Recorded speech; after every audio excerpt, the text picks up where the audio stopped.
Hi, welcome to Aishwarya diaries. ഇപ്പൊ കുറെ നാളിന് ശേഷം ഞാൻ ഇന്നിപ്പോ ഒരു വീഡിയോ ചെയ്യാൻ പോവാണ്. ഒരു സർപ്രൈസ് വീഡിയോ ആണ് കേട്ടോ. നമ്മൾ മക്കൾക്ക് ചെറിയൊരു സർപ്രൈസ് കൊടുക്കാനുള്ള പരിപാടിയാണ്. പ്ലാൻ ചെയ്തിട്ടുള്ളത് സിൽവർ സ്റ്റോമും സ്നോ സ്റ്റോമും ആണ്. അവരോട് നമ്മൾ ഫ്രണ്ടിന്റെ വീട്ടിൽ പോവാണെന്നൊക്കെ പറഞ്ഞു വെച്ചിട്ടുള്ളത്. അപ്പൊ നമുക്കൊന്ന് ചോദിച്ചു നോക്കാം. DJ പീലി എവിടെയാ പോകുന്നേ? എനിക്കറിയത്തില്ല. എവിടെയാ പോകുന്നേ?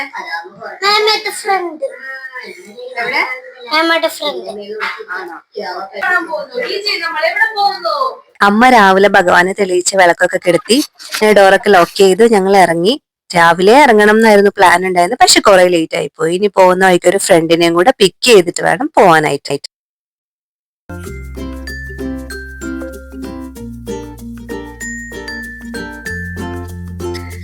പോകുന്ന വഴിക്ക് ഇതേ നല്ല മനോഹരമായ ഒരു അമ്പൽപ്പാടം. അവിടെ സൈഡിൽ ബോട്ടിംഗ് ഫെസിലിറ്റീസ് ഒക്കെ അവൈലബിൾ ആണ്. ബോർഡിൽ എഴുതി വെച്ചിരിക്കുകയാണ്, ഒന്ന് പുഞ്ചിരിക്കൂ, എന്നെ പറിക്കരുത്. ഇതാണ് ഈ ബാക്കിൽ വരുന്ന ആള്. വൈറ്റ് കണ്ണട വെച്ചാരാ? എല്ലാ ഷൂവും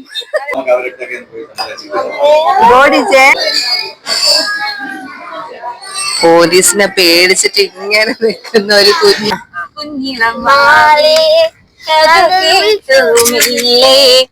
മിഴിപൂട്ടി മാറി ചൂടി. അങ്ങനെ ഞങ്ങൾ ആലുവ പാലത്തിന്റെ അവിടെ എത്തി. പറഞ്ഞല്ലോ, ഓൾറെഡി ലേറ്റ് ആയിരുന്നു. പിന്നെ അവിടെ ഭയങ്കര ട്രാഫിക് ആയിരുന്നു. കുറേ സമയം വെയിറ്റ് ചെയ്യേണ്ടി വന്നു.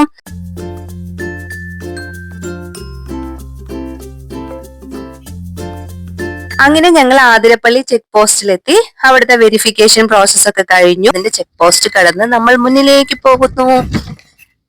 അതിന് നല്ല രസമുണ്ട്.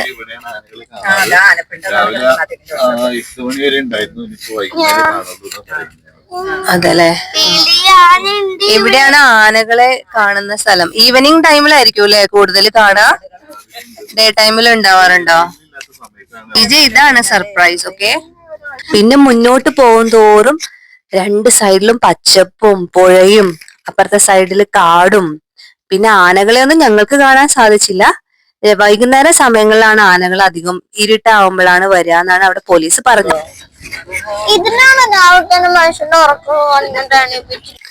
പീലിക്ക് വണ്ടിയിലിരുന്ന് ആകെ ബോറടിച്ചു. അവള് വിചാരിക്കുന്ന ഇങ്ങനെ ഡ്രൈവ് ചെയ്ത് പോകുന്നതാണ്. സർപ്രൈസ് എന്താണെന്ന് ഇതുവരെ അറിയില്ലല്ലോ. Bye guys, by. ഗൈസ്, നമ്മൾ ഇപ്പോൾ പോകാൻ പോകുന്നത് എവിടെ വിട്ടാണ്? ഡിജയ്ക്കും പീലിക്കുമുള്ള സർപ്രൈസ് ആണ്. പുഴയാണോ? നമ്മളെങ്ങോട്ടാ പോകുന്നേ?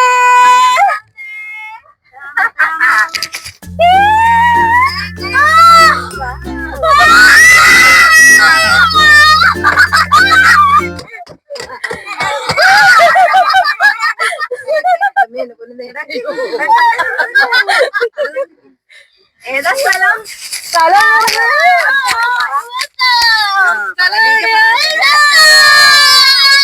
സർപ്രൈസ് ഇഷ്ടായോ?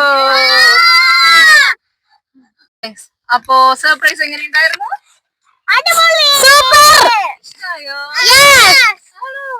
അപ്പൊ പീലി എന്താ പറഞ്ഞത് രാവിലെ?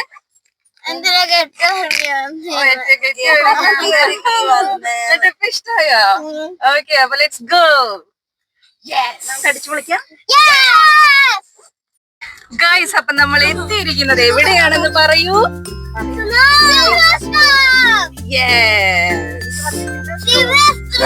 ഞങ്ങളൊരു ഉച്ചരക്കൊക്കെയാണ് അവിടെ എത്തിയത്. അറൗണ്ട് 12:30 12:40 ഒക്കെ ആയിട്ടുണ്ടാവും.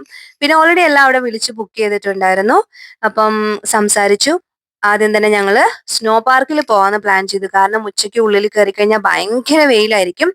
അവരുടെ സർവീസ് പറയാതിരിക്കാൻ പറ്റില്ല. നല്ല സർവീസ് ആയിരുന്നു. പിന്നെ ഉള്ളിൽ കയറി നേരെ സ്നോ പാർക്കിന്റെ കറക്റ്റ് ടൈം ആയിരുന്നു. അത് എൻട്രി ടൈം ആയിരുന്നു ഞങ്ങൾ എത്തിയ സമയത്ത്. സോ അതുകൊണ്ട് തന്നെ വേഗം കയറി. അവര് ജാക്കറ്റ്സും കാര്യങ്ങളെല്ലാം പ്രൊവൈഡ് ചെയ്തു. നമ്മള് ചപ്പൽസ് ഒക്കെ അവിടെ കൊടുത്തു. നമ്മള് ഡ്രസ്സ് ചേഞ്ച് ചെയ്തു. എല്ലാം കഴിഞ്ഞ് നേരെ ഞങ്ങൾ ഉള്ളിലേക്ക് കേറാൻ റെഡി ആവുകയാണ് ഗായ്സ്. സ്നോ പാർക്കിന്റെ വീഡിയോസ് ഒത്തിരി കണ്ടിട്ട് തന്നെ മക്കൾക്ക് ഭയങ്കര ആഗ്രഹമായിരുന്നു അവിടെ പോകണം എന്ന്. എപ്പോഴും അവർ പറയും, ഓൾമോസ്റ്റ് 1 ഇയർ ആയി അവർ റിക്വസ്റ്റ് ചെയ്യാൻ തുടങ്ങിയിട്ട് സ്നോ പാർക്കിൽ പോകണമെന്ന്. പിന്നെ അവർക്ക് ഈ പറഞ്ഞ പോലെ ഇടയ്ക്കിടയ്ക്ക് വരുന്ന ഫീവറും കഫും കോൾഡും എല്ലാം കാരണം പോവാൻ സാധിക്കാറില്ല. അപ്പം ഇപ്രാവശ്യം എന്തായാലും അത് പോസിബിൾ ആയി. എനിവേ, ഞങ്ങൾ ഭയങ്കര ത്രില്ഡ് ആണ് ഉള്ളിൽ എന്തായിരിക്കും എന്ന്. -10 ഡിഗ്രി സെൽഷ്യസ് ആണ് ഇവിടെ ടെമ്പറേച്ചർ. സോ ഞാൻ ഭയങ്കര ടെൻഷൻ ആയിരുന്നു. എനിക്കിപ്പോ അലർജി ഒക്കെ ഉള്ളത് കൊണ്ട് ഉള്ളിൽ പോയാൽ പക്ഷെ ഓക്കെ ആയിരുന്നു. ശരിക്കും അതിന്റെ ഉള്ളിൽ വേറെ തന്നെ ഒരു ലോകമാണ്. നല്ല ഭംഗിയായിട്ട് സെറ്റ് ചെയ്തിട്ടുണ്ട്. കുട്ടികൾക്ക് കളിക്കാനാണെങ്കിലും വലിയവർക്കാണെങ്കിലും ഭയങ്കര പീസ്ഫുൾ ആയിട്ടുള്ള, എൻജോയ് ചെയ്യാൻ പറ്റുന്ന ഒരു നല്ല രസമുള്ള ഒരു സ്ഥലം എന്ന് പറയാം. നമ്മൾ വേറെ എവിടെയോ എത്തിയതുപോലെ തന്നെ ഒരു ഫീൽ ആയിരിക്കും അതിന്റെ ഉള്ളിൽ പോയാൽ. അത് ഒരു വട്ടെങ്കിലും നിങ്ങൾ പോയൊന്ന് എക്സ്പീരിയൻസ് ചെയ്താലേ നിങ്ങൾക്ക് അത് മനസ്സിലാവൂ. ഇത് നമ്മൾ പറയുമ്പം എത്രത്തോളം നിങ്ങൾക്കത് നിങ്ങളിലേക്ക് അത് എത്തുന്നുണ്ട് ഈ വീഡിയോയിൽ നമുക്ക് മനസ്സിലാവുന്നില്ല. ശരിക്കും അവിടെ പോകുമ്പോൾ നമുക്കത് എക്സ്പീരിയൻസ് ചെയ്യാൻ സാധിക്കും. പിന്നെ ഫോട്ടോഗ്രാഫേഴ്സ് അവിടെ അവൈലബിൾ ആണ്. നമുക്ക് ഫോട്ടോസ് വേണമെങ്കിൽ അവർ എടുത്തു തരും. പുറത്ത് വരുമ്പോൾ നമുക്കത് ചൂസ് ചെയ്യാം. സോഫ്റ്റ് കോപ്പി, ഹാർഡ് കോപ്പി അവർ പ്രൊവൈഡ് ചെയ്യുന്നതാണ്.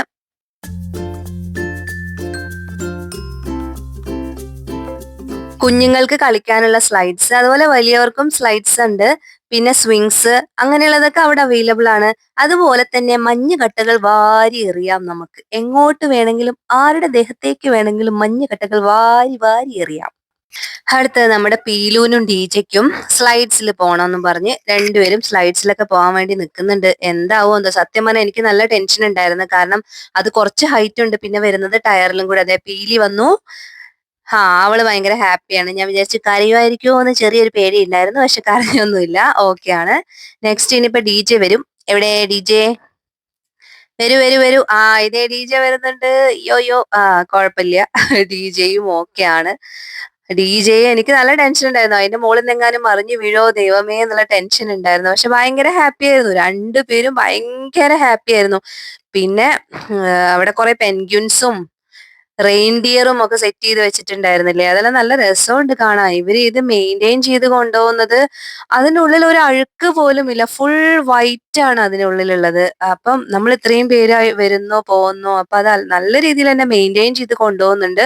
ഭയങ്കര ഹൈജീനിക് ആണ്. കാരണം കുഞ്ഞുങ്ങൾ എല്ലാവരും വരുന്നോണ്ട് നല്ല രീതിയിൽ അവർ മെയിൻറ്റെയിൻ ചെയ്ത് കൊണ്ടുപോകുന്നുണ്ട്. അതെന്തായാലും സൂപ്പർ. മുകൾ വശത്തും കുഞ്ഞുങ്ങൾക്ക് കളിക്കാനുള്ള ചെറിയൊരു പ്ലേ സ്റ്റേഷൻ ഉണ്ട്. കുറെ സമയം രണ്ടുപേരും അവിടെ കളിച്ചു. അത് കഴിഞ്ഞ് കുറച്ച് ഫ്രണ്ടിലേക്ക് നടക്കുമ്പോൾ സൈഡിൽ തന്നെയാണ് വലിയ ആളുകൾക്കുള്ള സ്ലൈഡ്സ് വരുന്നത്. പിന്നെ ചെറിയൊരു പേടി കാരണം അതിൽ കയറിയില്ല. ഞങ്ങൾ നേരെ ഹാങ്ങിങ് ബ്രിഡ്ജിലേക്ക് പോയി. അതിലെ നടന്നു. ആളുകൾ പോകുന്നതൊക്കെ നോക്കി നിന്നു. കാരണം കുറെ പേരിങ്ങനെ ഉറക്കെ കരയുന്നൊക്കെ ഉണ്ടായിരുന്നു. അപ്പൊ അത് കണ്ടപ്പോ ചെറിയ പേടിയായി. ബട്ട് നല്ല രസമാണെന്നാണ് പറഞ്ഞത്. ചോദിച്ചപ്പോ അവര് പറഞ്ഞു കേറിക്കോളൂ, നല്ലതാണ് എന്നൊക്കെ പറയുന്നുണ്ടായിരുന്നു. പക്ഷെ ഉള്ളിൽ ഒരു ചെറിയ ഭയം ഉള്ളതുകൊണ്ട് കേറിയില്ല. പിന്നെ മുകളിൽ നിന്ന് താഴേക്ക് നോക്കുമ്പോഴത്തേക്കും താഴെ എല്ലാരും കളിക്കുന്നുണ്ട്, അങ്ങോട്ടും ഇങ്ങോട്ടും നടക്കുന്നുണ്ട്, മഞ്ഞ് വാരി എറിയുന്നുണ്ട്. അതൊക്കെ കാണാൻ നല്ല രസമായിരുന്നു. താഴെ എല്ലാവരും മഞ്ഞെറിഞ്ഞ് കളിക്കുന്നുണ്ട്. അപ്പോൾ മക്കൾ പറഞ്ഞു, വാ നമുക്കും പോയി മഞ്ഞെറിഞ്ഞ് കളിക്കാം. അങ്ങനെ ഞങ്ങളും പോയി മഞ്ഞുകട്ടകളൊക്കെ വാരി അങ്ങോട്ടും ഇങ്ങോട്ടും എറിഞ്ഞ് കുറേ സമയം കളിച്ചു. അത് കഴിഞ്ഞ് ഇവർക്ക് ഈ റൗണ്ട് ചെയ്യുന്നതിൽ കയറണം എന്ന് പറഞ്ഞു. രണ്ടാളും അതിൽ കയറി. ഡി ജെയോട് കൈ പിടിച്ചിരിക്കുകയെന്ന് പറയുന്നുണ്ട്. അതിന്ന് വീണാലോ എന്ന് വിചാരിച്ച്. പക്ഷേ ആൾ നോക്കി അതേ മഞ്ഞ് വാരിയിട്ട് പീലി ചേച്ചിയുടെ ദേഹത്തേക്ക് എറിയാം. അത് കഴിഞ്ഞ് ഇഗ്ലൂ ഹൗസ് ഒന്ന് എക്സ്പീരിയൻസ് ചെയ്യാമെന്ന് വിചാരിച്ചിട്ട് അതിനുള്ളിൽ ഒന്ന് കയറി നോക്കി. അടിപൊളിയായിരുന്നു.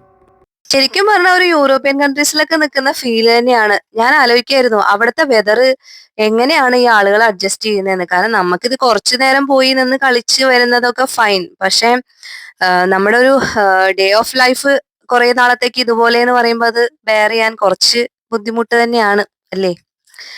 അങ്ങനെ ഇതിന്റെ ലെഫ്റ്റ് സൈഡിലാണ് വലിയ ആളുകൾക്കുള്ള സ്ലൈഡ്. പിന്നെ ഞങ്ങൾ ആരും കേറിയില്ല, പേടിച്ചിട്ടാണ്. അത് ആളുകൾ ഓരോരുത്തർ പോകുമ്പോ തന്നെ ഇങ്ങനെ ഒച്ചത്തിൽ കരഞ്ഞിട്ടാണ് പോകുന്നത്. അപ്പൊ അത് കണ്ടപ്പോ എനിക്ക് പേടിയായി. പിന്നെ സ്നോ ഡാൻസിങ് ആയിരുന്നു. സ്നോ ഡാൻസിങ് തുടങ്ങിക്കഴിഞ്ഞാൽ മുകളിൽ നിന്ന് മഞ്ഞ് നമ്മുടെ തലയിൽ ഇങ്ങനെ വീഴാൻ തുടങ്ങും നിറയെ. അപ്പോൾ അത് സ്ലോലി സ്റ്റാർട്ട് ചെയ്തിട്ട് പിന്നെ അതിങ്ങനെ ഫുള്ള് കവർ ചെയ്ത് ഇങ്ങനെ വീഴാൻ തുടങ്ങും. അത് ഭയങ്കര രസമായിരുന്നേ. മ്യൂസിക്കും ഉണ്ടാവും അതിൻ്റെ കൂടെ. പിന്നെ ഉള്ളിൽ നിൽക്കുമ്പോൾ പിന്നെ ഈ ജാക്കറ്റും ഇതൊക്കെ ഇട്ടതുകൊണ്ട് തന്നെ നമുക്ക് ഒത്തിരി കണ്ടോ സ്നോസ് വീഴുന്നുണ്ടോ, നമുക്ക് ഒത്തിരി ഓക്കെ ആണത്, മാനേജബിൾ ആണ് അതിൻ്റെ ഉള്ളിൽ നിൽക്കാനായിട്ട്. ഞാനിത് എടുത്ത് പറയാനുള്ള കാര്യം എന്താണെന്ന് വെച്ചാൽ എനിക്ക് അലർജിയുള്ള ഒരാളാണ്. അപ്പോൾ എനിക്ക് നല്ല ടെൻഷൻ ഉണ്ടായിരുന്നു, അയ്യോ അതിനുള്ളിൽ തണുപ്പായിരിക്കില്ലേ, ഞാൻ പോയി കഴിഞ്ഞാൽ എനിക്ക് മാനേജ് ചെയ്യാൻ പറ്റുമോ എന്നുള്ളത്. പക്ഷെ നല്ല രീതിയിൽ കവർ ചെയ്ത് പോയാൽ ശരിക്കും എൻജോയ് ചെയ്യാൻ പറ്റുന്ന ഒരു സ്ഥലമാണ്. നിങ്ങൾ ശരിക്കും പോയി എൻജോയ് ചെയ്യണം എന്നേ ഞാൻ സജസ്റ്റ് ചെയ്യൂ. പിന്നെ ഞങ്ങൾ അതൊക്കെ കഴിഞ്ഞിറങ്ങി ഉള്ളിൽ നിന്ന് എടുത്ത ഫോട്ടോസൊക്കെ സെലക്ട് ചെയ്യാനുണ്ടായിരുന്നു. ഡ്രസ്സെല്ലാം ചേഞ്ച് ചെയ്തു, ഫോട്ടോസൊക്കെ വാങ്ങിച്ചു. പിന്നെ അവിടുന്ന് റിവ്യൂ എഴുതി കൊടുക്കാൻ വേണ്ടി അവരൊരു പേപ്പർ തരും. അപ്പം നമ്മുടെ റിവ്യൂ ഒക്കെ എഴുതി അവർക്ക് കൊടുക്കാം. എല്ലാവരും ഭയങ്കര ടയേർഡായിരുന്നു. സോ ഞങ്ങൾ നേരെ ഫുഡ് കഴിക്കാനാണ് പോയത്. It was a wonderful experience. Enjoyed a lot. Bye bye with next video.